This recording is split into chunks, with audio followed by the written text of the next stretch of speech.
Hi friends. A number of years ago I heard a story that came out of the reconciliation meetings that were held in South Africa. These were stories giving victims an opportunity to share what had happened to them. I never forget one story of a black African woman whose husband and son were murdered in front of her. The last word she heard her husband say as he was being burned to death was, "Forgive them, I forgive them." Fast forward, in the reconciliation tribunal, there was the man who was accused of these horrific crimes, standing before a widow. She was asked, "What would you like to see happen?" And she said, "I'd like to see a couple of things happen. Number one, I'd like to gather the ashes of my husband and my son and give them a decent burial, if we can get that. But number two," she said, "I would like this man who has committed these deeds to become my son. I've lost a son, but I want him to be my son. And number three," she said, "I want him to know that I forgive him and that he is forgiven." I don't do this story justice in the way it would have been told, nor can display the emotion that was clearly felt in that room. But here's the thing.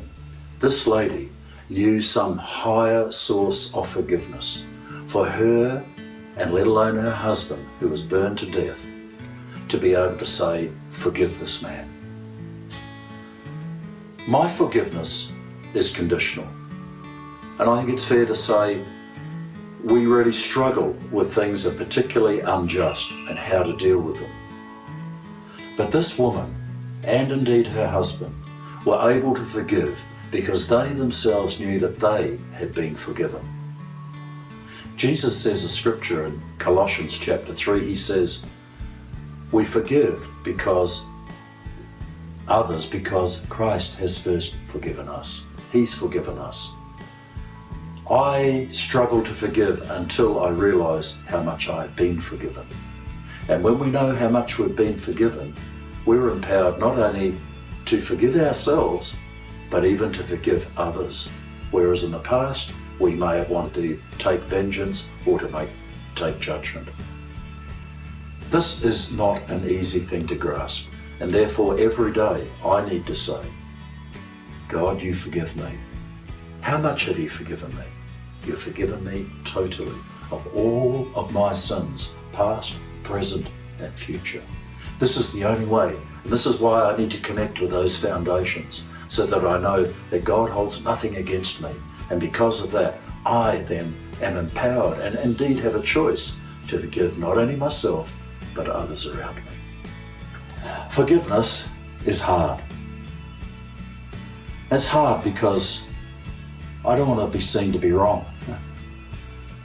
And I can easily point out other people's wrongs, but I'm not keen when people point out mine. And yet, God doesn't point out my wrongs, nor does he point out your wrongs. He wants to give us a clean start.